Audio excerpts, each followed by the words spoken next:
O, masayang araw po, mga ka-PL. Ayan na, si Mig Subiri. Nagpapaliwanag na sa mga kababayan niya kung sa Bukidnon. Ha? Nagpatawag po ng media. Ayan po ang kanyang press briefing. Humihingi na nagtawad sa mga kababayan niya. Ha? Humihingi na rin siya ng tawad sa lahat ng mga bumoto sa kanya. Nakaramdam din sa wakas. Guys, umepekto na. Nakita niya na ang napakaraming komento ng mga Davao, hindi lang Davaoenyo, Mindanawan, lalong-lalo na sa mga taga Bukidnon na kababayan nila. 'Di ba? Baka nga sa lugar nila usap-usapan na sila, 'di ba? Baka nga may mga naririnig na silang mga hindi magagandang salita laban sa kanila. Kaya ayan, hindi na nakatiis. Nagpaliwanag na, humingi pa ng pasensya. Pag ang tao, humingi ka ng pasensya, tinatanggap mo may kasalanan ka. Di po ba? Alam mo may kasalanan ka. Mahirap man aminin, kaya ang gagawin mo, hihingi ka na lang ng pasensya. Di ba? Ito na po yung video niya, mga kababayan. Panoorin na po natin. Bisaya po ito. Huwag po kayong mag-alala. Itatagalog ko, mga kababayan, habang sinasabi niya, ipapaliwanag ko po. Ita-translate ko yan sa Tagalog para lahat po tayo masaya at matawa. Dito po sa mga sinabi niya. Okay, eto na ho. Simulan na po natin, mga kababayan, para ho kayo hindi ho mainip. Eto na. Nagmahay o nasubukan ako na wala ko niuban sa majority group, pasaylohin ko ninyo. Ayan, sa lahat daw po, mga kababayan, ng mga nadismaya at nagalit sa kanya na hindi siya sumama sa majority group, patawarin nyo daw po siya. Ayan, hindi lang po yan sa mga kababayan niya, sa Bukidnon. Sa mga sa mga nakakaintindi ng Bisaya, ibig sabihin mga taga Mindanao, ayan. Especially Mindanao. Kasi taga Mindanao to mga taga Cebu na rin. Sa mga katagalugan na rin, di ba, mga kababayan, ang mga bumotot nagtiwala sa kanya. In general na yan, kasi humihingi siya ng sorry, di ba? Hindi lang naman isang tao ang nagalit sa kanya, hindi lang naman yung taga Mindanao lang, hindi lang yung taga Bukidnon. Siyempre, lahat po, buong Pilipinas, binoto ho yan kaya nga naging senador yan Di po ba? Kaya para sa lahat na yan, kahit pa Bisaya ang lingwaheng ginamit niya. Okay? Ito na. Kaya na ako makipagtrabaho sa dili na ako kapartido. Kaya na daw po makipagtrabaho kahit sa hindi niya kapartido. Tulad niyan, yung kasama niya ngayon dyan sa minority, totoo, hindi niya po mga kapartido yan, mga kababayan. Napilitan lang siya dyan dahil sa kadahilanan na di umano dahil sa 4 na senador na nagtampo siya. Nagtampo siya sa 4 na senador na nagkudita daw sa kanya, nagkudita. Mamaya malalaman niyo po sa dulo. Ito na. Kaya na ako mag-istorya sa mga dili na ako kaparehas o gitahonan. Nabuhat na nato ni sa una pa sama sa One Bukidnon. Ayan, mga kababayan, sabi niya, kaya niya rin daw po makipag-usap sa mga hindi niya kaparehas. Sa mga hindi niya, siyempre hindi niya kapolitika o hindi niya kakulay sa politika, kaya niya rin daw po makipag-usap. At nagawa na daw po nila ito noon pa, mga kababayan, noong panahon pa lamang ng One Bukidnon. Okay? Repaso tayo. Sabi niya, sa mga nagagalit sa kanya, sorry, nagsusorry siya. Kasi kaya niya lang daw po makipagtrabaho sa mga hindi niya kapartido o kasama o kaibigan sa politika. Ayan. Pangatlo, kanya makipag-usap sa mga katulad dito, itong nabanggit ko, pangalawa, yung mga hindi niya kapartido. Ayan, parehas lang yan. At itong pang-apat, mga kababayan, ato ang sabi niya, nagawa na nila noon yan, ha? Noon pa, sa panahon pa ng Juan Bukidnon. Parang balimbing man ang datingan, sir. Di ba? Dapo dito, dapo doon, walang sariling prinsipyo. Ha? Ano ba tawag sa ganyan, mga kababayan? Ha? Maliban doon sa pagiging, baliktarin, o traidor, o di ba? O, tuloy. O, name-personal. Ayan, name-personal. Okay, tuloy. Kaya ang politika, kinahanglan adunay gyapon respeto, pagtinabangay o delikadesa. Okay, ano daw? Dapat daw ang politika, meron pa rin daw pong pagtutulungan at delikadesa. Ayan. Pagtutulungan kahit daw magkaiba kayo ng partido, magkaiba kayo ng kulay, o kailangan pa rin daw po kayong magtulungan. Ayan. At merong delikadesa. Kaya niya makipagtrabaho sa mga hindi niya kapareha. Ayan. Tapos ngayon meron ng mga nabanggit mga kababayan na tulungan. Ayan, ha? Ano po pinagtutulungan nyo dyan sa mga bago mong hindi ka partido noon, nakasama mo na ngayon na nakipagtrabaho ka na sa kanila? Ano pong trabaho inyong pinagtutulungan, sir? Nagtatanong lang po kami, hindi po namin kayo binabastos. Huwag nyo pong lalagyan ng malisya. Ano pong pinagtutulungan ninyo na trabaho, sir? Duktong-duktong talaga, mga kababayan, no? Alam mo yung yung hinimay-himay. Paliwanag to death ba? Ika nga. O, tuloy. Pero lahi ang kontra sa politika ug lahi ang traidor. Magkaiba daw po, mga kababayan, ang kalaban sa politika at traidor. Okay. Lahi ang kontra sa politika o ang traidor. Baka yan po ang mga naririnig niyang mga sabi-sabi ngayon sa kanya ng kanyang mga kababayan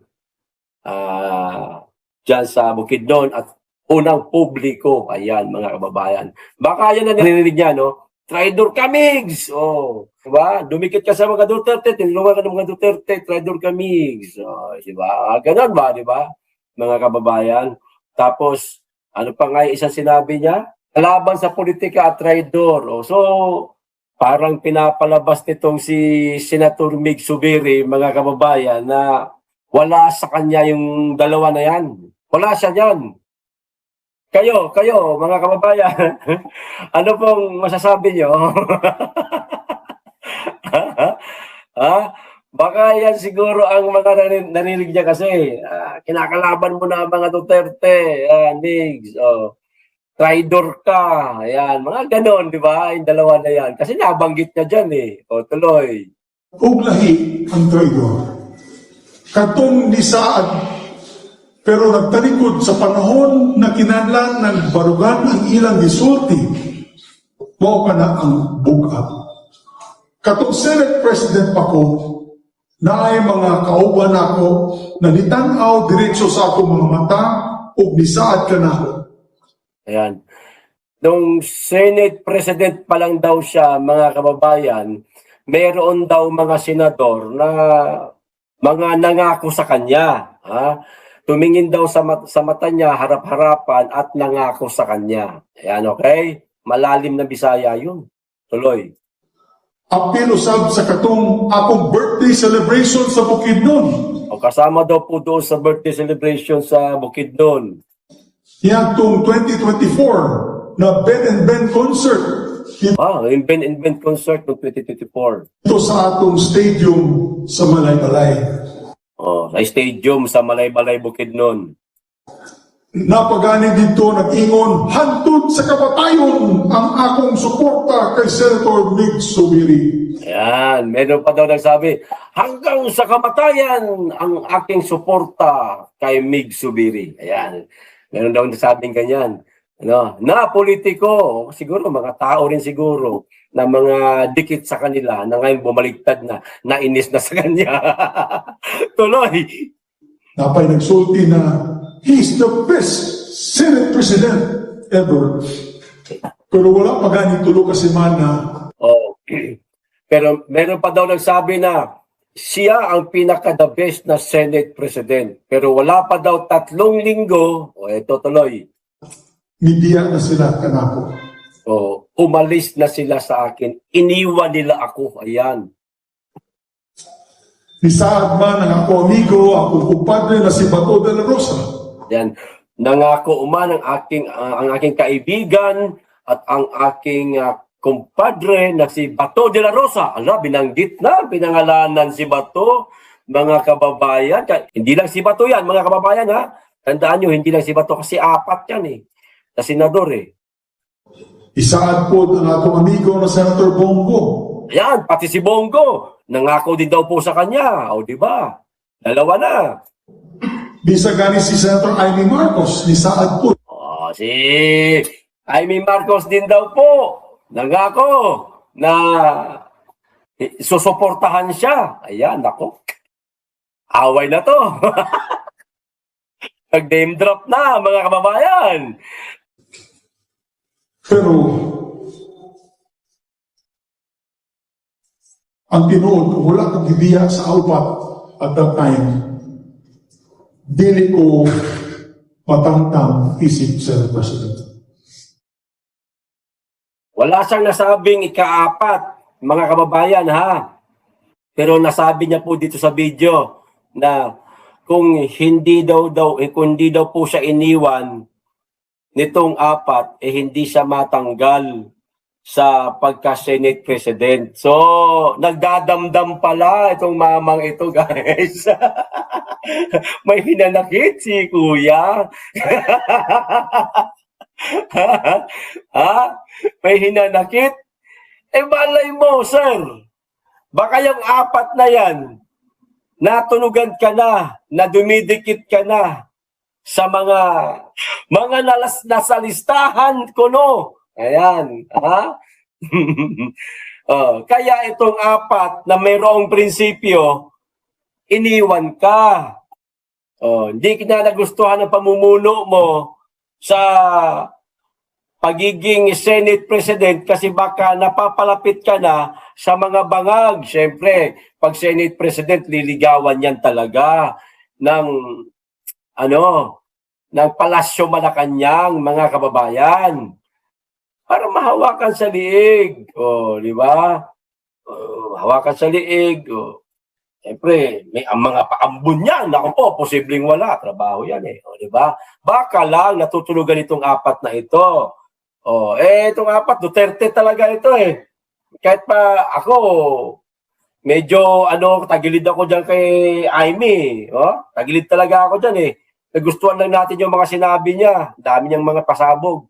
Pero ang hirap pong ibalik ang tiwala sa mga Marcos. Pasensya na Senator Amy Ang hirap talaga. Okay, ito, tuloy. O kanang kaya napili na lang itong panahon na 3 weeks after my birthday, 8 na lang may nabilin sa akong grupo. Kung wala sila nagbiyak sa ako, atong upang si Amy, Bato, Bongo, umpisan ka ni si Robin Padilla. Ayun, lumabas na ang ika-4 na pangalan, mga kababayan. Robin Padilla. Kung hindi daw talaga sa iniwan nitong 4 na ito, ay hindi siya matatanggal po sa pagka-Senate President. Nagdadamdam nga itong kuya. May dinaramdam pala. Hindi niya po alam yung salita ng Diyos na dapat nagpapatawad ka, di ba, mga kababayan? At hayaan mo na dumating sa iyo yung kapalaran na yan kasi tanging si Allah subhanahu wa ta'ala lamang ang nakakaalam. Kaso dinamdam niya po mga kababayan leche ang 4 na yan. Iniwan ako yan Ngayon, tablahan tayo. Ganon ba? Gumagante. Mapagigante itong mama na ito. Delikado to. Balat sibuyas to. putang ina. Ay, delikado tong ganitong klaseng politiko. Pagka naging presidente, limbawa, ay nako, puta, diktador. Joke lang, sir. Joke lang, sir. O, tuloy natin yung video. O, ito na. Na Mindanao Black kung tanan. Dili ko matangtang isip presidente sa Senado naging Oh. Na taga Mindanawan man daw sana silang lahat. Oh. Na hindi daw dapat sa matanggal sa pagka-Senate President na mula sa Mindanao. O ito yung huli niyang sinabi. sa Mindanao. Oh, ayun yun ha. Simula pa lang yun mga kababayan. Ha? Yun po ang pinaka dahilan. Kaya etong mama ngayon talagang napakasigasig niya sa grupo nila ni Senator Tito Soto. Ayan, okay. O ito pa, dalawang video yan. Itong pangalawang video, mga kababayan, siguro ang topic na rin ito is dugtong lang yung video niya na. Ito lang yung isang video kinuha ko rin kasi alam ko interesado kayo dito eh. Ito isang video tungkol ito sa mga mali-malitang usapan. Kasi di ba, Mix, bakit mo iniwan? Sila ba to? Ayan. Ano nangyari? Nabayaran ka na ba ng mali-malita? Siguro may mga naririnig siyang mga ganyang mga bash sa kanya o sa mga kapitbahay niya dyan sa Bukidnon. Mga nakikita niya rin sa social media. Kaya ayan, dumukot siya sa bulsa niya. Dumukot siya sa bulsa niya. Naku, ginagawa. Para naman tayong grade 1 ito eh. Tuloy. Ito, panoorin nyo na. Ginawa na ako tupik. Pagod ko yung ginawa ni Piso. Yan. Nadawat. Ang natanggap na lang daw mga kababayan kasi po ang laman ng bulsa niya, toothpick. Wala daw siyang natanggap kahit na piso. Yung mga paratang daw ninyo, ayan, kasi itong mga kaibigan nating DDS talaga eh. Kahit hindi DDS naman siguro, masasabi yan. Di ba? Pinaparatangan siya na nakatanggap ng malita. Kaya dinukot niya yung bulsa niya, mga kababayan. Toothpick! May piso pa. Sir, para naman tayong sir? Para naman tayong grade 1? Itaas-taas natin ng kaunti. Grade 6 student. Di ba, mga kababayan? Hawakan mo nga tenga. Ayan, gano'n. Tignan mo nga bulsa ko kung nandito ba. Wala. Diyos ko po. Saan po kayo nakakita na ganyan kalaki ang maleta mailalagay sa bulsa? Ba't yan ka dumukot sa bulsa mo? Hindi ka dyan. Mabira naman. Ipasilip mo sa amin ang salin. Ganon. Ipapasilip ko sa inyo ang salin ko. Dapat ganon, Yun, maniniwala. Ay po, taragis. May tayo, wow, galing, ha? Talagang isasapalaran niya yung kanyang salin, ha? Papasilip niya pa. Para hindi natin sa paghinalaan na nakatanggap ng maleta. Bulsa? Pira naman. Sino maniniwala sa sinasabi nyo na yan? Tuloy. Ni Piso. Ni Piso daw, wala. Kabaluman ni sila, pagmudagan sa eleksyon, kami man ang nagsuporta sa among kaugalingon, ang One Bukidnon. Survive with me. Kato panahon na ni Governor Nonojo, nagpunta po sa zero ang project sa Bukidnon. Na tinuod. Noon pa lang daw po sa One Bukidnon, ganun na po ang ginagawa nila. Tuloy po natin. Wala, hindi masyado yun. Sa grupo nila yun, wag na lang po natin yung busisiin. Dito tayo sa mga major na mga pwede natin mapag-usapan tungkol kay Senator Mig Zubiri. That would be. That's the truth. So, ang akong kapikas, si Audrey, nag-abstain siya para kaibalo ang tao, kaya usahay di kakabalo ang mga, di magkasabot ang tao tungkol kay judge ko sa impeachment or Ayan. Ang asawa niya daw po, mga kababayan, abstain sa botohan sa impeachment doon sa Kamara. Ayan, mga kababayan. Kasi siya daw po ay judge din sa impeachment kay BP Inday Sara pagdating sa Senado. kung mabotar sa yes to the impeachment, klaro basi mag-yes vote ko. Kung mabotar sa no sa impeachment, klaro ang usa ka judge that's supposed to be impartial o dili pwede maghatag og opinion murag diya ko mabotar po. So ganito po ang paliwanag niya dyan. Kasi pag halimbawa nag-no yung asawa niya, senador ho siya eh. Asawa niya nasa Kamara po, mga kababayan. Pag nag-no yung asawa niya, ang isipin daw po ng tao, matik siya na judge, mag-no din po siya, mga kababayan. No to impeachment, halimbawa. Halimbawa naman, kung nag-yes yung anyang asawa, ay matik din daw po na ang magiging desisyon niya bilang judge sa impeachment kay BP Inday Sara, yes. Ayan, mga kababayan.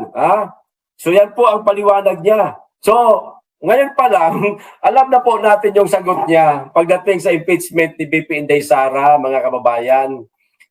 Mag-a-abstain siya. Tandaan natin yan, mga kababayan. Ilan ba sila? 11? 11. Bawas na kayo ng isa. Paano na yan? Wala na. Wala nang subiri. Hoy, magduda na kayo. Mga taga-minority.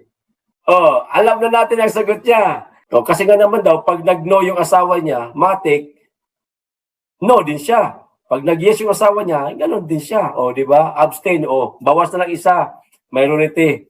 Di kaya, ako sa'yo, tanggalin nyo na lang sa grupo nyo yan. Para mag-independent siya dyan sa Senado. Mag-independent siya. Tuloy. Ako sa gihangyo, dili niya na sala, ako naghangyo sa iya. Why sala si Ma'am Audrey?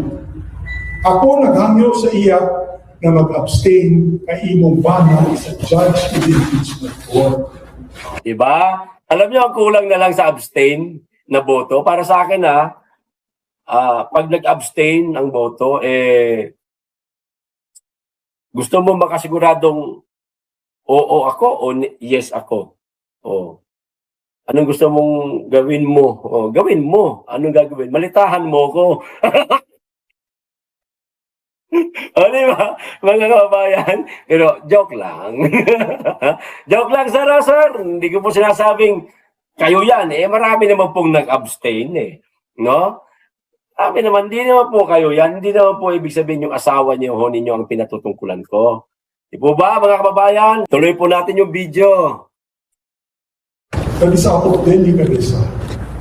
Dahil daw po sa delikadesa. Ayan. So, para sa kanya, delikadesa po na nag-abstain yung kanyang asawa at sa darating na impeachment kay BP Inday Sara, abstain din siya. Dahil sa delikadesa.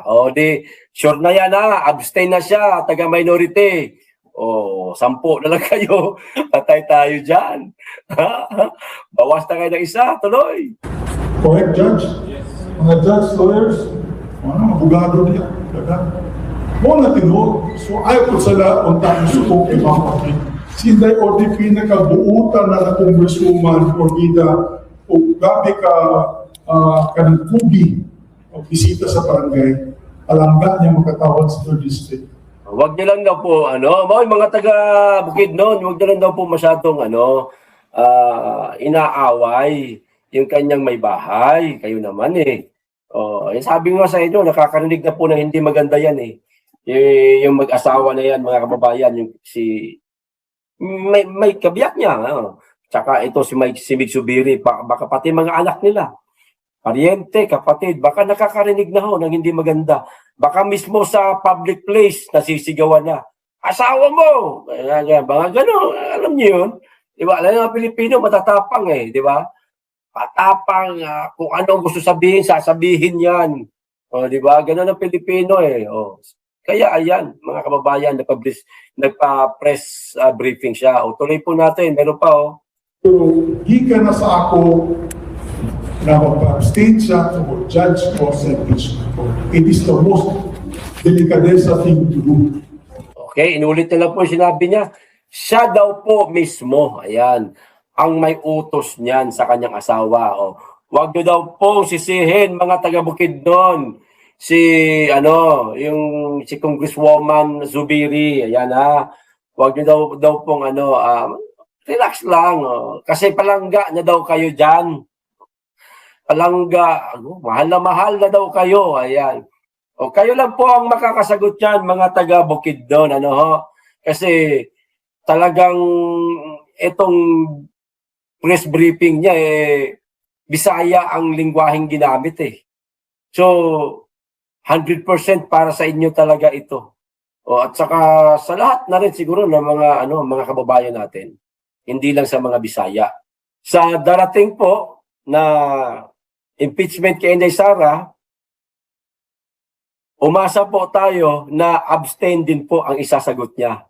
Dahil ginamit niya po, mga kababayan, ang salitang delikadesa. Sir, tatandaan namin yung mga delikadesa na sinasabi ko po ha. Delikadesa, naku, mabigat na yan, no? Hirap na titulo yan na bilang isang tao na ikaw aaminin mong meron kang delikadesa. Naku, ha? Ano kanya na parang napakabuti mong tao. Yan, mga kababayan. Tatandaan namin yan, sir, sa darating na pilian sa impeachment kay BP Inday Sara. Abstain ka. Mga DDS, mga kaibigan natin DDS, medyo nabawas-bawasan po yung ating alalahanin. Kasi expected ho natin, mga kababayan, minority yan eh. Sigurado 100%. Yes yan sila sa impeachment ni BP Inday Sara. Yes, to impeach Inday Sara. Diba? Ako, sigurado na ang 11. Oh. Tapos makakahatak pa sila ng 5. Halimbawa, kasi kinakailangan po, mga kababayan, 16 na boto mula sa 24 senador. 24 ang senator, dapat ang 16 diyan. Yan po ang boboto na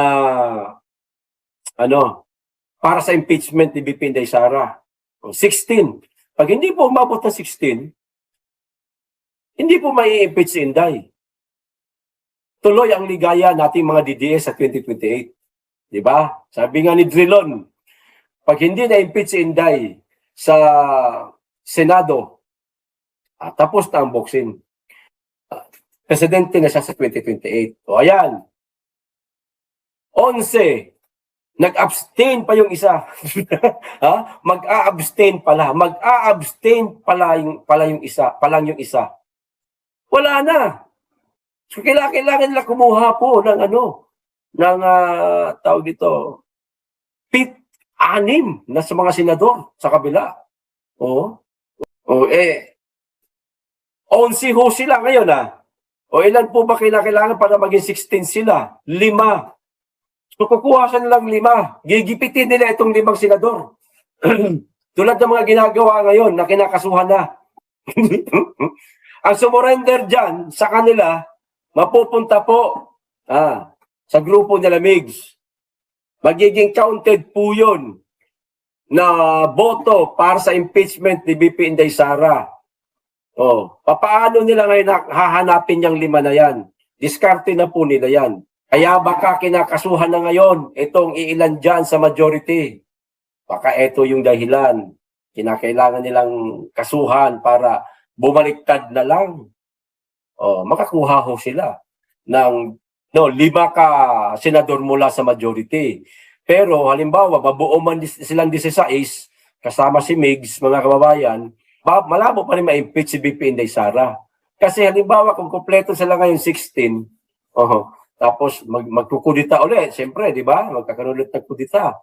Magiging kanila ulit ang Senado.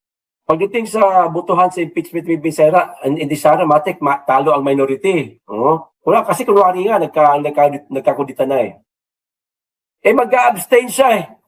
Yung 15 lang po, ang boboto ng yes to impeach Inday Sara, siya nag-iisang abstain. Kailangan nga ng boto 16. 15 lang yung bumoto na ma-impeach si Inday. Paano yan? Subiri.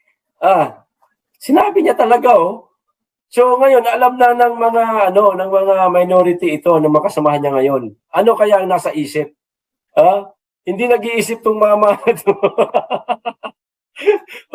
Hindi ba rin po mai-impeach si Inday? Pwede hong mangyari yan. Pwede po mangyari yan. Antayin po natin. Tandaan niyo lang po yung sinabi niya na yan, mga kababayan. Uulitin ko, repaso lang. Para maikli. Kasi haba po ng mga kwentuhan natin eh. Paikliin natin, mga kababayan. 11 sila ngayon. Kailangan nilang ng 5 senador mula sa kabila. Tapos maging 16 na sila. Yang 16 na yan, siyempre, iisipin ng tao, matik, boboto impeachment, yes to Inday Sara. Di ba? Yes to impeachment, Inday Sara. Matik yun, nasa isip ng tao yun. Kala lang natin yun. Hindi pala 16. 15 lang pala, kasi mag-a-abstain na siya. Mag-a-abstain pa lang siya sa darating na impeachment ni BP Inday Sara. Walang Inday Sara na mai-impeach. Tandaan nyo yan. Okay, hanggang dito lang po. Maraming salamat. Mag-iingat kayo lagi. At higit sa lahat, mahalin po natin ang Pilipinas.